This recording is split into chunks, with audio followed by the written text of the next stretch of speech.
Hello everyone, back to my YouTube blog video. তো সকলে কেমন আছো? আশা করি সকলে খুব ভালো আছে, আর আমি তো অবশ্যই খুব ভালো আছি।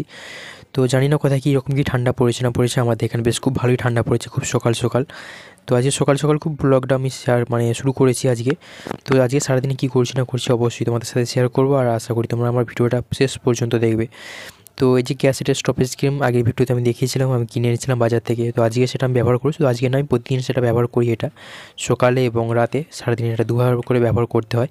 তো অনেকে ভাবে ছেলে হয়ে স্টপেজ ক্রিম ব্যবহার করছে, এটা কোনো ব্যাপার না। এখনকার দিনে ছেলে এবং মেয়েরা প্রত্যেকেই নিজেদের শরীরের যত্ন নেয় কম বেশি। এখনকার দিনের ছেলেরাও কিন্তু কোনো কিছুতে পেছিয়ে নেই এবং মেয়েরাও কোনো কিছুতে পেছিয়ে নেই। মেয়েরাও যেমন তার স্কিনের অনেকটা যত্ন নেয়, ছেলেরাও কিন্তু এখন ঠিক সমানে সমানে বললেই চলে তার স্কিনের এবং তার শরীরের যত্ন নেয় এখন প্রত্যেকটা ছেলে। তো আমার সেই মতো স্কিনের যত্ন এবং শরীরের যত্ন নেওয়াটা খুব একটা হয় না। তো শরীরের যত্ন নিই আমি যতটা নেওয়া দরকার, কিন্তু স্কিনের যত্ন খুব একটা নেওয়া হয় না। তো ভাবলাম যেহেতু ঠান্ডা পড়েছে, তো মাঝে মধ্যে আমি নিয়ে থাকি, ব্যবহার করি আমি। যখন আমার কাজের চাপ পড়ে তখন এটা বন্ধ করে দিই, তখন সময় হয় না আর। যেহেতু এখন ফ্রি আছি, ফাঁকা আছি, তাই ভাবলাম নতুন করে স্কিনের একটু যত্ন নেওয়া অবশ্যই দরকার। আমরা প্রত্যেকে এখন ব্যস্ত থাকি, কিন্তু সেই ব্যস্ততার মধ্যেও একটু ফাঁক করে নেওয়া দরকার নিজের শরীরের যত্ন, এবং নিজের শরীরকে একটু অন্যরকমভাবে ভালো থাকা, ভালো নিজেকে রাখার জন্য অবশ্যই একটু সময় বার করে নেওয়া দরকার। তো সেই জন্য ভাবলাম সকাল সকাল স্টপেজ ক্রিমটা দিয়ে শুরু করা যাক। তো এটা হালকা হাতে করে একটু করে মাসাজ করে নিতে হয়, এটা সকালে এবং রাতে। তো এটা মাখার পর সাথে সাথে রোদে বেরোনো যাবে না। আর যেহেতু আজকে আমি রোদে বেরোবো না, আর কোনো রকম রোদের কাজ নেই, যেহেতু গিয়েই দোকানের ভিতরে ঢুকে যাবো, তাই ভাবলাম এটা কিন্তু সকালে ব্যবহার করি। আর রাতেও অবশ্যই ব্যবহার করি এটা, মানে ফেস ওয়াশ ভালো করে নেওয়ার পর তারপর এটা অ্যাপ্লাই করে নেবে এবং হালকা হাতে এটা মাসাজ করে নেবে। তো জানি না এটা ব্যবহার করার পর কীরকম কী ফল পাবো না পাবো, এটা 1 মাস এবং 15 দিনটা ব্যবহার করতে হবে, তারপর এটা রেজাল্ট অবশ্যই পাওয়া যাবে। তো দেখা যাক, কদিন তো হলো আমি ব্যবহার করছি, তো মুখের মধ্যে কিছুটা হলেও একটু পরিবর্তন আমি বুঝতে পারছি। তো যাই হোক, ফাইনালি দেখা যাক কী হয়। এবার হলো স্টেপ নম্বর 2, যেটা হলো মধু। মধু আমি খেতে খুবই ভালোবাসি। মধু খুবই একটা লোভনীয় জিনিস, যেটা আমরা সকলেই খেতে ভালোবাসি, কম এবং বেশি। তো যারা মিষ্টি খেতে পছন্দ করেন তাদের কিন্তু কিছু বলার নেই, আমি মিষ্টি খেতে খুবই পছন্দ করি। তো সেটা যে রকমই মিষ্টি হয়ে থাকে না কেন, মধু তো অত্যন্ত প্রিয় সকলের, আমারও খুবই প্রিয়। তো যাই হোক, আমি কালকে বাজারে গিয়েছিলাম, বাজারে গিয়ে দেখলাম যে কয়েকটা মধুর ডিবে মানে সাজানো রয়েছে দোকানেতেও। তাই দেখে আমার চোখ পড়লো এবং মনে পড়ে গেল যে মধু এবছরে কেনা হয়নি এবং খাওয়াও হয়নি।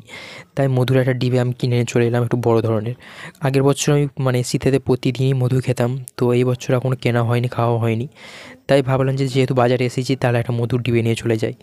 আর মধু খাওয়াটা খুবই উপকার, সেটা তো আমরা জানি, বলো স্কিনের জন্যে বলো বা শরীরের জন্য, মানে শরীরের জন্যে বলো, খুবই উপকার কিন্তু মধু খাওয়া। সেই জন্য আমি কিনে নিয়ে চলে এলাম। এবং শুধু মধু না, মধুর সাথে যদি 1 টুকরো হলুদ খাও, কাঁচা হলুদ, সেটাও কিন্তু খুব উপকার। এবং যদি ভিজানো বাদাম খাও, সেটাও কিন্তু খুবই উপকার মধুর সাথে। তো আজকে মধু খাবো, একটা কাজ মিটলো। এবার স্টেপ নম্বর 2, মধুটা দিয়ে আবার শুরু করা যাক। আর মধুর প্যাকেটটা আমি যে খুলেছিলাম ডিবেটা, মানে কাগজটা খোলার সাথে সাথে দেখলাম যে মধুর যে একটা সেন্ট থাকে, তো সেই সেন্টটা কিন্তু নেই, একটা অন্যরকম একটা ভেজাল ধরনের। তো যাই হোক, এখন তো ভেজাল জিনিস সবেতেই, টাটকা মানে ফ্রেশ জিনিস এখন কোথাও পাওয়া যায় না। কারণটা বলছি, কারণ আগের বছর আমাদের এখানে বাগানেতে যে বড় বাগানটা আছে, ওখানে একটা গাছেতে মৌচাক হয়েছিল। সেখান থেকে আমরা মধু পেয়েছিলাম, মানে কম মধুই পেয়েছিলাম আমরা সেখান থেকে, কিন্তু সেই মধুর স্বাদটা অন্যরকম ছিল এবং তার স্মেলটাও কিন্তু একদম অন্যরকম ছিল। তাই বললাম এই মধুটার মধ্যে ভেজাল আছে, কারণ এখন তো সবাইতেই ভেজাল থাকে, ভেজাল ছাড়া কোনো রকম ব্যবসা হয় না। তাই একটু গন্ধটা অন্যরকম লাগছিল, কোনো ব্যাপার না। শুধু এই ডিব্বাটা, এখন প্রত্যেকটা ব্যবসাতেই ভেজাল থাকে, ভেজাল ছাড়া এখন ব্যবসা চলে না। তো চলো এখন চায়ের প্যাকেটটা যেটা ফ্রিতে পেয়েছি, ফ্রির মাল, তো সেটা এখন প্যাকেটটা খুলে দেখি চাটা কীরকম। কারণ এই প্যাকেটটা আমরা কখনোই দেখিনি, বা এরকম ব্র্যান্ডেড মানে কোম্পানির চা আমরা কখনোই কিনি বা দেখিনি, কখনো খাইওনি। তো দেখি চলো চাটা কতটা কী ভালো কী খারাপ। তো দেখে মনে হচ্ছে খুবই ভালো, এবং স্মেলটাও কিন্তু খুব সুন্দর পাওয়া যাচ্ছে চায়ের। চায়ের গন্ধটা কিন্তু খুব সুন্দর লাগছে আমার। তো জানি না এটা যে মানে চাটা বানানোর পর খেতে কীরকম লাগবে সেটা আপাতত বলতে পারবো না। তো আপাতত কিন্তু খুব ভালো লাগছে। অনেকে ফ্রিজের জিনিস পছন্দ করে, আবার অনেকে ফ্রিজের জিনিস কিন্তু পছন্দ করে না। ফ্রিজের জিনিস অনেকে পেলে আবার খুব খুশি হয়। আমাদের বাড়িতে আবার ফ্রিজের জিনিস মানে পাওয়া মানে মনে করে যেগুলো হয়তো পড়েছিল, সেই জন্য এগুলো এর সাথে অ্যাড করে, টাকাটা এর সাথে যোগ করে, তাই এগুলো ফ্রিতে দিয়ে দিচ্ছে। তো জানি না, যার যেরকম ভাবনা চিন্তা, যে যেরকম ভাবনা চিন্তা নিয়ে থাকে। তো চলো আপাতত এই ভেজাল মধুটাকে খাওয়া যাক। তো এই যে টিভিতে বলে না, টাটকা মধু, একদম মানে পিওর মধু, এটা একদমই ভুল কথা। এখন সবেতেই ভেজাল হয়।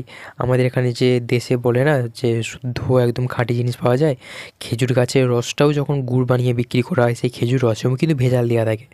এটা কিন্তু একদম সত্য কথা, কারণ আমরা গ্রামে থাকি, আমরা এটা জানি। শহরের মানুষ বলে একদম সুগন্ধ, এটা খেজুরের গন্ধ। কতটা ভেজাল থাকে সেটা আমরা জানি, সত্যি কথা বলতে। কারণ যেসব দোকান থেকে তারা চিনি আর কিনে নিয়ে যায়, সেসব দোকানদাররাই বলে যে কতটা ভেজাল দেওয়া হয়। তো যাই হোক, ভেজাল ছাড়া কোনো জিনিস কখনো সম্পূর্ণ মানে ভালো হয় না। তো চলো এটাকে খাওয়া যাক। এবং মধুটা কিন্তু খুব টাইট এবং খুব বসা মধুটা, কিন্তু খুবই গন্ধ। এবার গন্ধটা একটু অন্যরকম লাগছে, কোনো ব্যাপার না, চলো এটা খাওয়া যাক।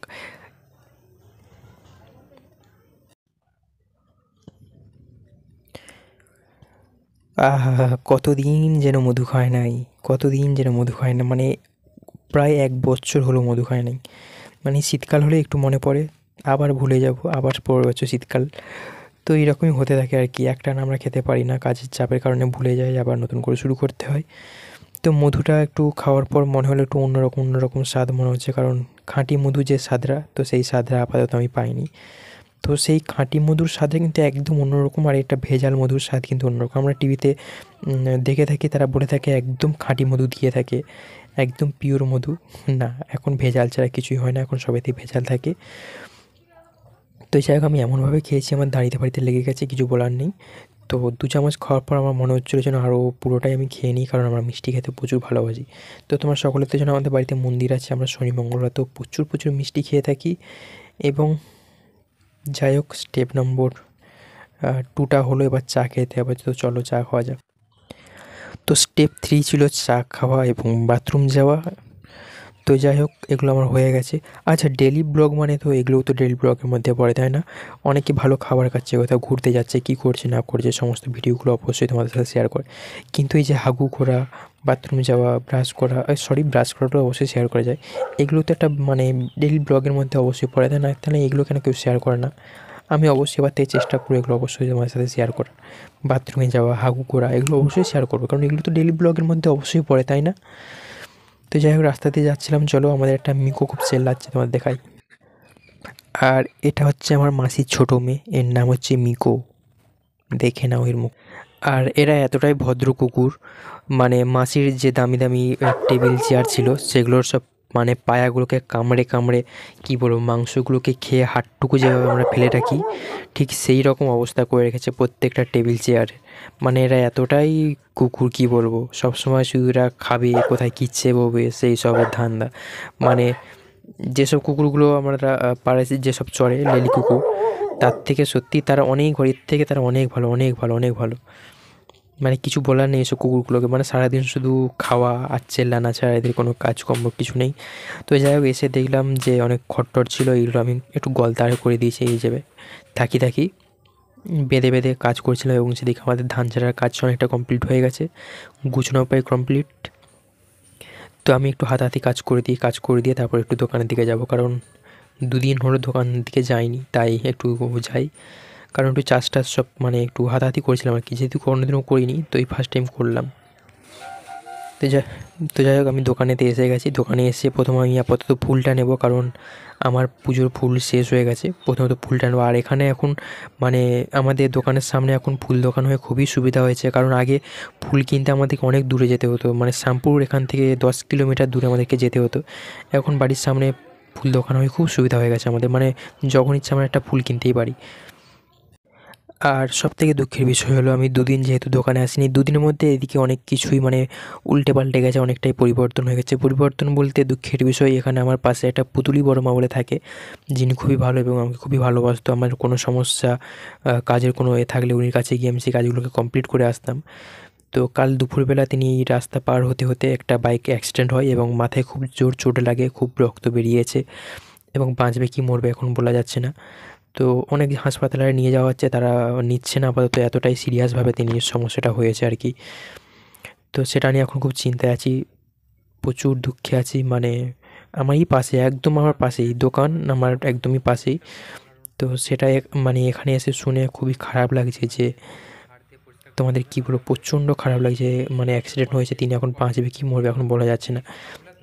প্রচণ্ড রক্ত বেরিয়েছে আর প্রচণ্ড খারাপ। আর এখানে যে রোডের সাইডে এসে এত অ্যাক্সিডেন্ট দেখতে হবে গাইস, তোমাদের কী বলবো, প্রচুর প্রচুর এখানে অ্যাক্সিডেন্ট হয়, দিনে রাতে অ্যাক্সিডেন্ট হয়। তোমাদের সমস্ত ভিডিও শেয়ার করবো, তোমার সাথে থাকো, পুরো ভিডিওটা অবশ্যই শেষ পর্যন্ত দেখতে থাকো।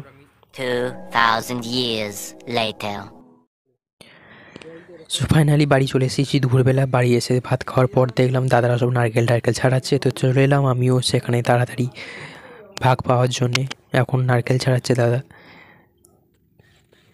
তো চলো, এরকম খেতে তো সকলেরই ভালো লাগে। মাঝখান থেকে ঢুকে গিয়ে আমিও খাচ্ছিলাম নারকেল। দুপুরবেলা খাওয়া দাওয়ার পর একটু সকলেরই কিছু খেতে ভালো লাগে, ফল টল। আর আমাদের এরকম শীতের বেলা তো অনেকেই শুধু মানে সামনে যে বাগান যেহেতু আছে, চান করার সময়ও আঁকশি টাকসি নিয়ে ডাব নারকেল টারকেল পেরে সব খাওয়াটাও হতো। অনেকক্ষণ ধরে বসে বসে আড্ডা দিয়ে দিয়ে তারপর চান টান করা হতো সব একসাথে মিলে। আর এবছর তো তোমাদের বললাম বাগান ঘিরে দেওয়া হয়েছে, সেই জন্য এখন আর বাগানে ঢুকতে পারা যায়নি এখন আর। নাহলে আগে সবসময় বাগানেই স্নান টান করা হতো, বসে গল্প আড্ডা সব করা হতো ওখানেতেই। আর আমার পেছনে দেখো 2 বৃদ্ধ মানুষ খাচ্ছে, দেখো, হাই দেখো। তারপর বসে বসে দেখা গেল যে দাদা জমির মাঠে এখন সমুদ্র ক্যাংড়া খুঁজতে বেরিয়েছে, কারণ কালকেই মনে হয় মেঝেতে একটা সমুদ্র ক্যাংড়া ধরেছে জমি থেকেই, যে ডোবাটা সামনে আছে সেখান থেকে ধরেছে। তো সেই জন্য বড়দা একটা খাল দেখেছে জমির মাঝখানেতে, ইঁদুরের খাল না ক্যাংড়ার খাল সেটা জানে না ও আপাতত, ও বলছে এটা ক্যাংড়ার খাল। তো সেইটাই এখন জমির মাঠেতে মানে ওখানেই দেখেছে ধান কাটার সময়, তো এখন সেখানেই যাচ্ছি ওটা তদন্ত করতে যে ইঁদুরের খাল না সমুদ্র ক্যাংড়ার খাল। তো সেটাই এখন দেখতে এসেছি এখানে। ও বলছে যে এটা মানে ইঁদুরের নয়, ক্যাংড়ার খাল। ইঁদুরের হলে ধান থাকতো, ক্যাংড়ার নাকি পায়ের ছাপ দেখেছে। তো আমি দেখলাম যেখানে ধান ফান পড়ে আছে এটা ইঁদুরেরই হতে পারে, এত মাঝখানে তো আর ধান জমির মাঝখানে ক্যাংড়া খাল তো আর হতে পারে না। হতেও পারে বা নাও হতে পারে, আপাতত বলা যাচ্ছে না। আর ক্যাংড়ারা এতটাই নিচে নিচে মানে গর্ত করে থাকে, তোমরা কী বলো, প্রচুর গর্ত করে থাকে। তুমি মানে যতই গর্ত করো জল পাবে প্রচুর। ওরা মানে মাটির তলায় থাকে। একটা কি গাছ, মানে ছাওড়া গাছের ডাল না একটা কি পাতা বললো, ওদের ওই গর্তর মধ্যে দিয়ে থাকলে না কি ওরা অজ্ঞান হয়ে যায়। অজ্ঞান হয়ে গেলে তবে সে বড় বড় ক্যাংড়াকে ধরা যায় আর কি। মানে অনেক ক্যাংড়া তো এরকম সব গর্তের মধ্যে ঢুকে যায়। এই যে জমি সব ধান টান কাটা হয়ে গেলে এরা তো আর জল পাচ্ছে না, সেই জন্য এরা প্রচুর গভীরের মধ্যে থাকে জলের মধ্যে, মানে যাতে সারা বছর ওই জলের মধ্যে ওরা কাটাতে পারে আর কি। অনেক সময় বেরিয়েও আসে, তখন ধরে গোরকেল যে গোসাপ তারাও ধরে ধরে খায়। অনেক সময় খোলস পড়ে থাকে, মোটা মোটা পায়ে দাঁড়া আড়ে পড়ে থাকে। তারপর মেজেদা দেখছিল ট্রাই করে যে এটা আসলে সমুদ্র ক্যাংড়া খাল না ইঁদুরের খাল। তো একটু খুঁড়ে খুঁড়ে ভালো করে দেখলো, আপাতত বোঝা যাচ্ছে না ইঁদুরে কি সমুদ্র ক্যাংড়া। তো ইঁদুরেরও হতে পারে বা ক্যাংড়ারও হতে পারে, যেহেতু ক্যাংড়া জমিতে থাকে অনেক, হতেও পারে। তারপর শোনা গেল সেদিকের দিকে একটা বড় গাছে কলা পেকেছে, চলো সেখানে এখন কলা পাড়া হবে।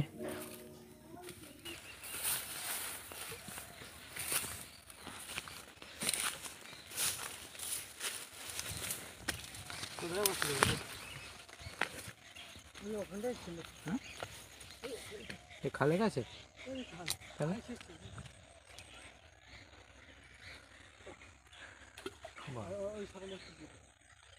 জলেতে। আর সেইটা বসে আছে কালো ঘাটটা।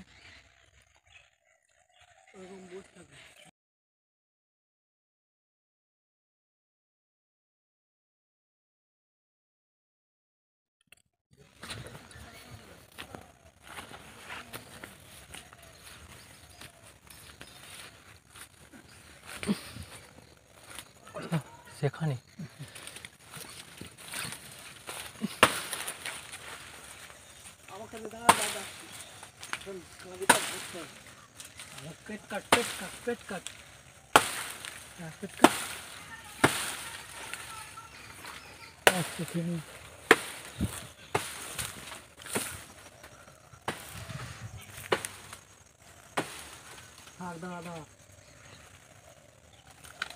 থোড় বেরোবে নি এখন না,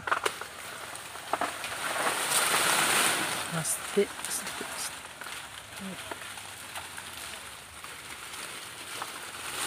নদীটা ধর।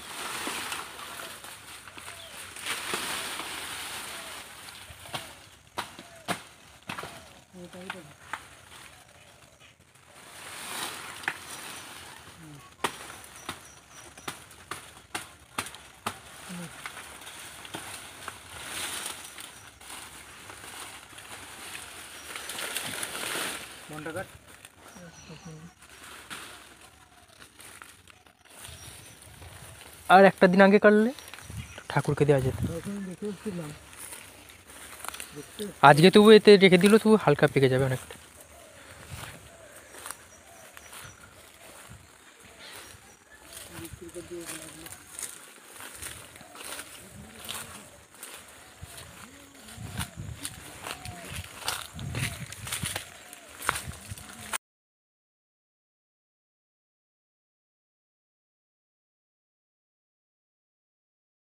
আর এদিকে কোলা পাড়তে এসে দেখলাম আমড়া গাছে খুব আমড়া হয়ে গেছে বড় বড়। আগের বছর মানে যখন ছোটো ছোটো ছিল আমড়াগুলো, ছোটো থাকায় পারলে আচার আর হতে বেশ খুব সুন্দর লাগে, মানে নরম আমড়ার। সেই জন্য আমড়াগুলো কুড়োতে এসলাম, কারণ অনেক আমড়া পড়ে থাকে বড় বড়। দেখি আমরা পড়ে আছি নাকি,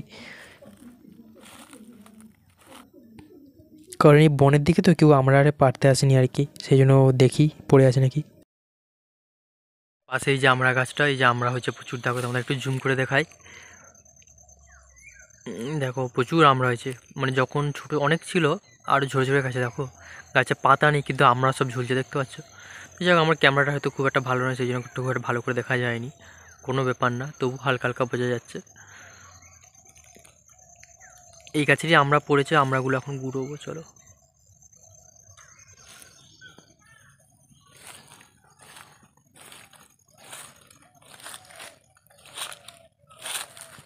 অনেক অনেক পড়ে পড়ে থাকে এখানে, দেখি আছে নাকি।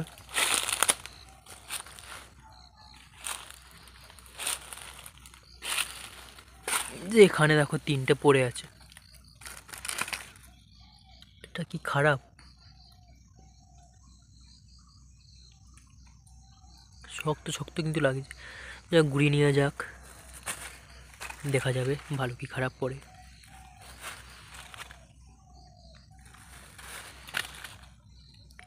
এটাও পাকা, গন্ধ উঠেছে তো, যাই হোক এখন গুঁড়োই।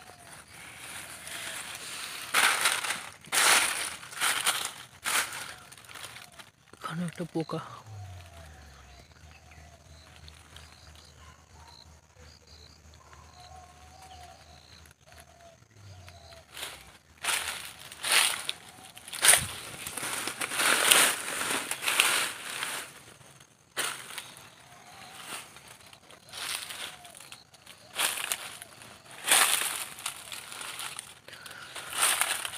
দেখো এখানটা একটা পড়ে আছে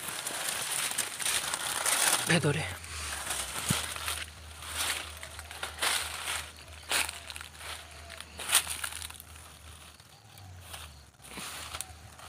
উপরটাই যাই চলো। কত পাতা পড়ছে, আর চারপাশটা দেখছো বন ফন হয়ে গেছে এখানটা এত।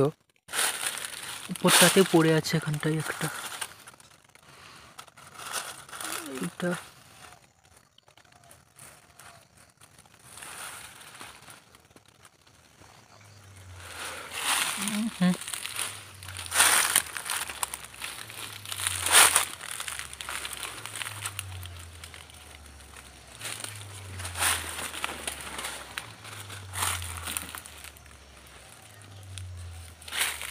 এখানটা এত বন জঙ্গল, আসতে খুব ভয় লাগে এখানটা যেন। আর সেখানটা একটা পড়ে আছে ভেতরটায়, তোমরা দেখতে পাচ্ছ, দেখো দেখতে পাচ্ছ, হয় সেই ভেতরটায় ওখানটা একটা আছে। আর ওই গাছের মধ্যে একটা আটকে গেছে দেখা যাচ্ছে।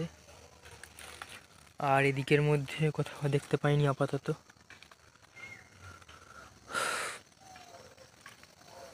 যে গাছের মধ্যে হয়ে আছে, ঝরে ঝরে পড়ে আছে, মানে কি পাড়া নেই এখানে আর কি। চারপাশটা কি বন ফন হয়ে গেছে, তো পরিষ্কার টরিষ্কার করে না, আসতে খুব ভয় লাগে এখানটায়, কি অবস্থা জঙ্গলের।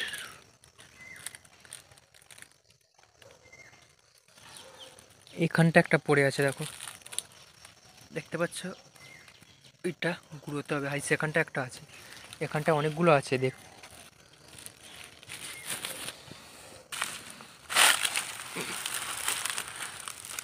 এটা ফাটা,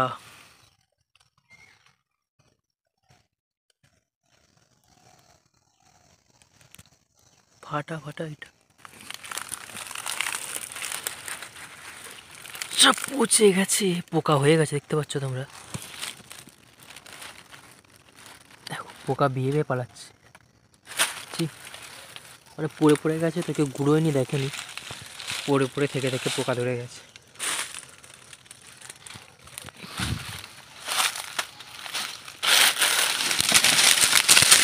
আরে কি বন ফোন, এত বনে আমি কখনোই এসিনি। আমরা ঘুরতে এলাম ভিডিও শুধু করবো বলে, তোমাদের সাথে ভিডিওটা শেয়ার করার জন্যে। এই একটা সেখানটা দেখালাম, এই একটা ছিল, এখানটা অনেকগুলো ছিল, সেখানটা একটা আছে।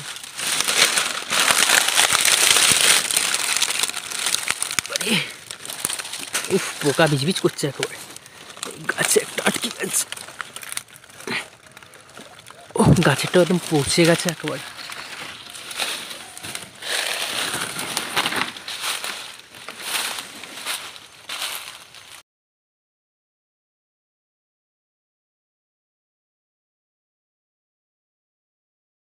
অনেকগুলো আমরা গুড়িয়েছি, কে খাবে বলতে পারবো না। এই যে অনেকগুলোর মতো গুড়িয়েছি, খাবে কি নষ্ট হবে জানিনি, যে মানে পড়েছিল দেখলাম তাই গুড়িয়ে নিয়ে যাচ্ছি আপাতত, দেখা যাক। আর এদিকে কমলা লেবু আরে হয়েছে, পেকে গেছে কমলা লেবুগুলো, সবেদাগুলো প্রায় হয়ে গেছে কতখানি, এখানে দেখো, এই দেখো সবেদাগুলো হয়েছে। মানে মাঘ মাস কারে বড় বড় হয়ে যায় খাওয়ার মতো, আর ফাল্গুন মাস কারে, বৈশাখ মাসে সম্পূর্ণ সব বড় বড় হয়ে যায়। আর এটা 12 মাসই তো সবসময় হতে থাকে, মানে একটা শেষ হলে আর একটা হতে থাকে সবসময়।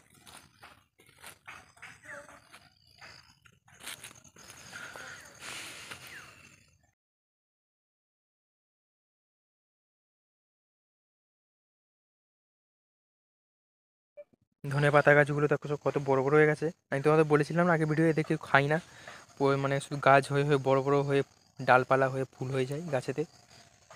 আর যে পালং গাছও দেখো কত বড় বড় হয়ে গেছে।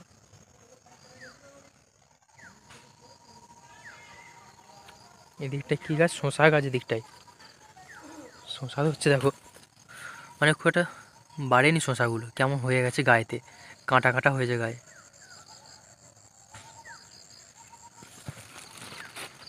একটা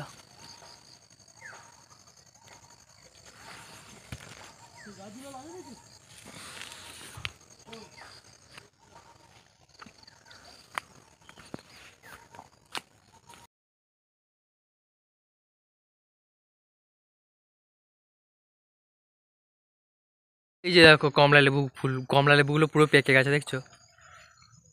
এবছর হয়নি তো গাছে, অন্য অন্য বছর প্রচুর হয়ে থাকে, গাছ একেবারে ভর্তি হয়ে থাকে ফলেতে, কিন্তু এই বছর হয়নি। আগের বছর প্রচুর ছিল, মানে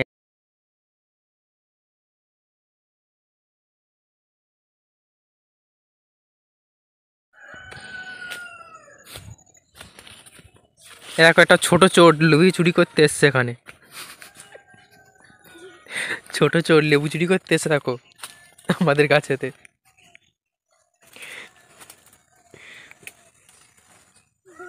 তুই পাকা টাকা তো পারবি, ওইটাকে পারছিস?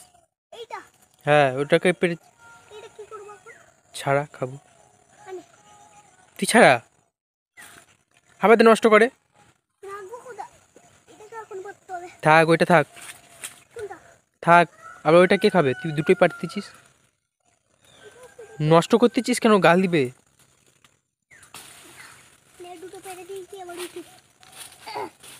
কি হবে লেবু কে?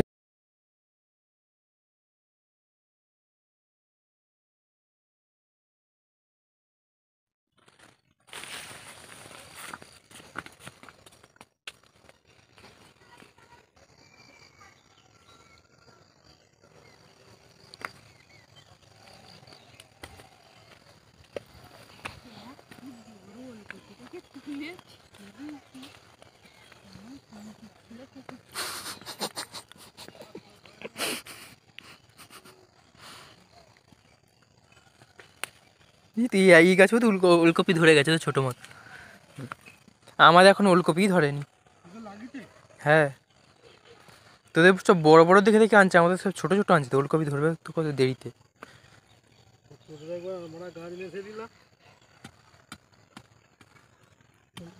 জল দিয়ে মাটিগুলোকে তো ঘোরায় দিতে, সেরকম গাছই দেয় যাচ্ছে। চ সেদিকে চ।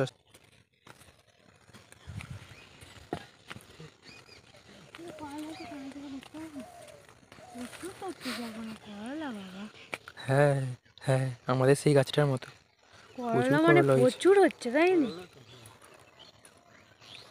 বিক্রি করবি? কে বিক্রি করবে? কেউ নিবে এটা থেকে বলে? লেবুগুলো হ্যাঁ? ওদের কি নাই? এই লেবুটা দেখ না কতদিন ধরে বড় হয়ে আছে, এটা পারেও নি কিছু নয়। দেখছিস কত বড় হয়, সেখানে একটা হয়ে আছে, পারেনি কিছু নয়। তো পোকা ধরে নষ্ট হয়ে যাবে তো লেবুগুলো। করলা তো আবার বড় হয়ে গেছে অনেক। হ্যাঁ, কালকে তো তোমার বাবা দেওয়া না। এই লেবুও তো একটা দিয়ে দিবি তোর বাপকে, বড় হয়ে আছে লেবুটা। বিচে হয়তো হয়েছে। হ্যাঁ দুটো। না, শিকড় থেকে হয়েছে। না না, হ্যাঁ লেবু গাছে তো দেখো পাতাটা। হ্যাঁ লেবু গাছি। হ্যাঁ লেবু গাছ, হ্যাঁ শিকড় থেকে দেখছিস, বললাম শিকড় থেকে। হ্যাঁ চারা হয়েছে ওই তো। শিকড় থেকে চারা মতো বেরিয়েছে। এখনো একদম নরম হচ্ছে গো। ওই তো, এইটা নরম। কুল গাছ, কুল হয়েছিল যে, কালো কালো হয়ে গেছে নরম।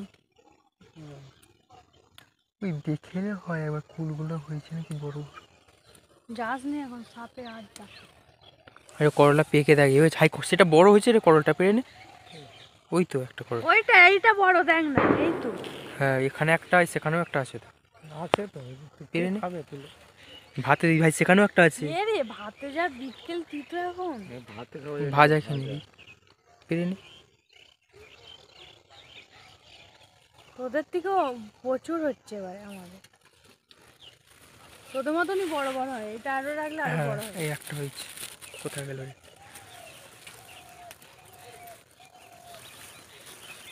দিদি কি বলে লাগে? কেরালা, কেরালা। এই দেখিন কেরালা হয়েছে গাছেতে কত বড়। কেরালা বলতেছিস কেন? কেরালা বল, করলা বল। কেরালা, একটা কেরালা পেকে গেছে। ওই তো লেবু হয়েছে, দেখতে পাও না? এই কুল। হয়েছে তো, সেবার যেন অনেকগুলো দেখছিলাম যেন। এই লাউ ডাকটা আমার কোথায় ছিল রে? একটা সুন্দর কষ্ট করবো। এই গাছটা কোথায়? কি লাউ গাছটা আছে? এই যে নিচে একটা ডগ কোথায়? এখানেও লেবু আছে তিনটে। কি লাউ গাছ? হাঁচি লাউ গাছ এই তো, ওখানে একটা ডগ নিচে। এই গাছটা মানে একটু তো ফেলে দিতে হবে, এটা একটা যেতে পারে। কুল হয়েছে রে অনেকগুলো, কুল হয়েছে তো অনেকগুলো, দেখিস নি? এই এদিকের ওইদিকের ডালটা থাকবে, এই ডালটা দড়ি দিয়ে টেনে ওর সাথে লাঠি দিয়ে বেঁধে দিলে হয়ে যায়।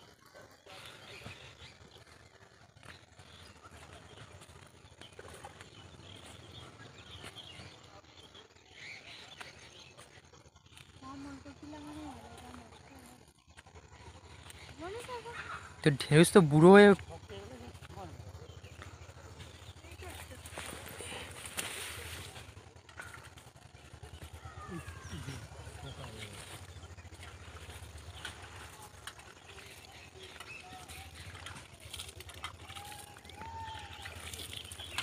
ও তুলের মজা নেই এটা।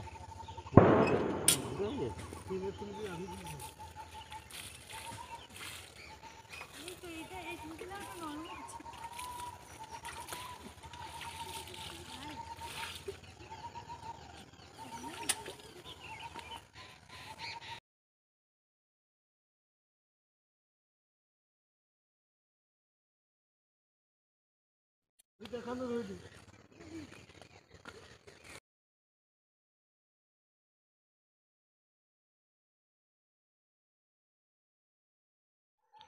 আর এই যে সেই বোঁচ ফল, জানি না এটাকে কে কী রকম কী নামে বলে বা কে কী এটাকে নামে ডাকে।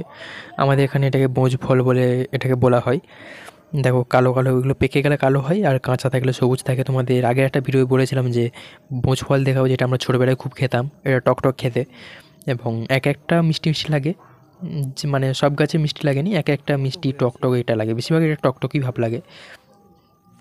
এই যে গাছেতে দেখছো প্রচুর হয়ে গেছে, এই যে গাছটা ঠিক এরকম কাঁটা কাঁটা, মানে সরু সরু গাছের মধ্যেই হয়ে থাকে এগুলো বোঁচ ফল, যেটা আমরা ছোটোবেলায় প্রচুর খেতাম এটা। আর একটা জালতি ফল বলে একটা পাওয়া যেত, মানে গোল গোল হতো, যে সেই খেতে খুব সুন্দর টকটক। এখন সেই গাছটা দেখতে পাওয়া যায় না। একটা জায়গায় দেখেছিলাম আমি, মানে যেখানে আমি প্রতিদিন দোকান যাই আসি আর কি, ওই রাস্তাতেই। তো একবার দেখেছিলাম যে কাঁচা কাঁচা হয়ে আছে, তারপর অনেক দিন পর একবার যাওয়া আসা করছিলাম, দেখলাম যে সেই গাছটাই আর নেই, অনেক কেটে দিয়েছে আর কি। তো যাই হোক, এখানে দেখলাম যে আমরা বাগানটায় এসেছিলাম, আমার দিদা কী কাজ করছে একটু দেখি চলো। এ দেখো এই ফুল তৈরি করছে, এগুলো মুতি দিয়ে, এগুলো মানে জামাতে আর না কী সব লাগানো হয়। এখন তো দেশে পাড়া গাঁয়েতে এখন নানা রকম মেয়েদের জন্য কাজ উঠে গেছে, বসে বসে এগুলো করতে হয়, প্রচুর কষ্ট এগুলো তৈরি করতে। আর এগুলোর দাম কিন্তু এক একটা মাত্র 50 পয়সা। এই যে তৈরি যে করছেন এরা, মাত্র 50 পয়সা করে এগুলো পায় এক একটা। আর প্রচুর সময় লাগে এগুলো চোখ দিয়ে, মানে ইনি বয়স হয়েছে এত দিদার, কিন্তু এখনও দৃষ্টি দিয়ে দিয়ে এখনও যে কাজটা করছে, অন্যান্য বয়স্করা এখনও মানে অতটা চোখের দৃষ্টি পায় না। আর পাবে না কেন, আগেকার দিনের মানুষরা তো এত, সত্যি কথা বলতে, ভেজাল খাবার খেত না, বা মানে ভেজাল কোনো জিনিস ছিল না আর কি। সেই জন্য দেখবে আগেকার দিনে মানুষরা যারা বেঁচে আছে তারা দেখবে অনেকটাই সুস্থ আছে, এবং তাদের মাথারও চুল দেখবে এত তাড়াতাড়ি কিন্তু পাকেনি। আমার দিদার পেকে গেছে ঠিক, কিন্তু আমার ঠাকুমার মাথার চুল কিন্তু এখন কালো আছে। কারণ তখনকার দিনে মানুষরা পেতো না হয়তো সেরকম, ঠিক কম খেত, কিন্তু যেটা খেত সেটা সলিড খাবার খেত। এত ভেজাল খাবার খেত না, এত ওষুধপাতি, এত মানে মুখে ক্রিম বলো এটা সেটা বলো ছিল না। আর দিদা আমাকে দেখাচ্ছিল এদিকে, মানে এখনও এত তৈরি হয়ে গেছে, দেখছো কত তৈরি করেছে বসে বসে।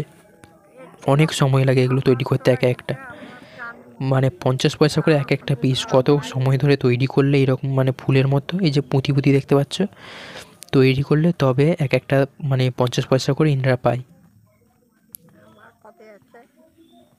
ইনারা এক জায়গা থেকে নিয়ে আসে, আবার তারা অন্য জায়গায় সাপ্লাই করে, সেখান থেকে নিয়ে এসে এরকম তৈরি করে 50 পয়সা করে এক একটা পিস ইনারা পেয়ে থাকে। এরকম মানে ছুঁচের মধ্যে সুতো গলিয়ে, লাইলন সুতো মতো একটা আছে, সেই সুতো গলিয়ে অনেক সময় লাগে, এটা প্রচুর সময় লাগে। দেখছো ছুঁচের মধ্যে সুতো গলাতে, এখনও প্রায় অনেক মানুষ আছে যারা এখন ছুঁচে সুতো গলাতেই পারেনি, বা চোখের ঠিক দৃষ্টি তারা পায়নি। আমার দিদা এখনও মানে অনেক বয়স হয়েছে, দেখো এখনও ঠিক এই কাজগুলো করে, প্রচুর কাজ করে আমার দিদা। মানে নদীতে মিন ধরা থেকে, জরির কাপড় করা থেকে, মানে যেসব জরির কাপড় পরে থাকে তোমরা দেখেছো, যে শাড়িতে যে পাথর পাথর বসে না আরে আঠা দিয়ে, ওইগুলো এখন আমাদের গ্রামে তারে এগুলো হয় কাজ টাজারে। প্রচুর কষ্ট এই পাথরগুলো বসাতে, এখনও ইনি করছে টাকার জন্য, ইনকামের জন্যে।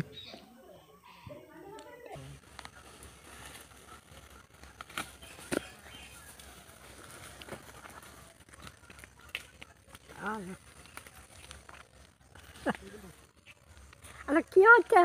ওই মোরগ গোছ হ্যাঁ কি গু গু গু জুন গু ও ব্রুকু গাছে দেবে না কথা কোথায় গেছে? বলে দিলাম না, কপি গাছে দেবে পড়ে আছে, চারটা ঢালা হয়ে আছে।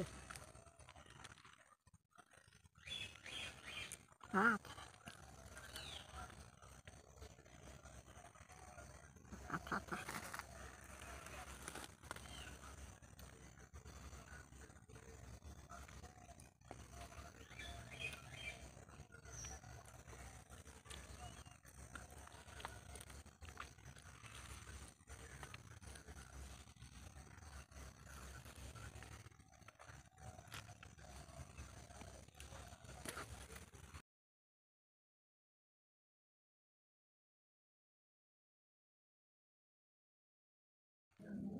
আমি এটা অনেকক্ষণ ধরেই দেখছিলাম যে এক একটা ফুল তৈরি করতে কতটা কী সময় লাগে না লাগে। তো দেখছি এক একটা ফুল তৈরি করতে অনেকটাই সময় লাগে, এবং একটা সম্পূর্ণ ফুল করতে অনেকটাই সময় লাগে। তো অতক্ষণ বসে থাকার মতো আমার আপাতত সময় নেই, কারণ দোকানে যেতে হবে বিকালবেলা আমার, কারণ অনেক দিন দোকানে সময় দেওয়া হয়নি। একবেলা করে দোকানে যেতাম, একবেলা দোকান বন্ধ রাখতাম। তো আজকে ঠিক করেছি বিকালেও আজকে দোকানে যাব। দেখো প্রচুর সময় লাগছে তৈরি করতে। আর এই যে বসে বসে কাজ করতে তো কোমরে ফোমরে প্রচুর ব্যথা হয়, আমি কারণ বসে কাজ করি, আমি জানি এগুলো কতটা কষ্ট লাগে, প্রচুর সময় লাগে এগুলো বসে বসে তৈরি করতে। তো যাই হোক উনি তৈরি করুক, আমি যেহেতু আছি আপাতত আমাদের বাড়ির পাশে আমার দিদা, তো অন্য সময় অবশ্যই দেখাবো কীভাবে তৈরি করে না করে, সম্পূর্ণভাবে ভিডিওটা দেখাবো তোমাদের। এগুলো তৈরি করতে কতটা সময় লাগে সেটাও তোমাদেরকে বলবো। আমি কিন্তু এখানটা অনেকক্ষণ ধরে বসেছিলাম, ভিডিওর মাধ্যমে তো অতটা বড় দেখা যায়নি, কারণ কেটে কেটে আমি দিয়েছি কিছুটা জায়গায়। প্রচুর সময় লাগে এক একটা করে পাথর এইভাবে বুনে বুনে করতে, ফিটিং করতে। তো যাই হোক, উনি কাজ করতে থাকুক, আমি বাড়ির দিকে যাই, আবার দোকানের দিকে যেতে হবে। উনি ওটা করতে থাক, কারণ প্রচুর সময় ধরে ধরে করতে হয় এটা, অতক্ষণ বসে থাকার মতো আমার সময় নেই, আমাকে দোকানে যেতে হবে। তো সেই জন্য আর বেশিক্ষণ দেখালাম না, অন্য সময় দেখাবো তোমাদেরকে কীভাবে করে। অনেকক্ষণ সময় ধরে ধরে, এক একটার দাম 50 পয়সা। তোমরা হয়তো দেখলে ওগুলো কতক্ষণ সময় ধরে ধরে করতে হয়, ছুঁচে ছুঁতো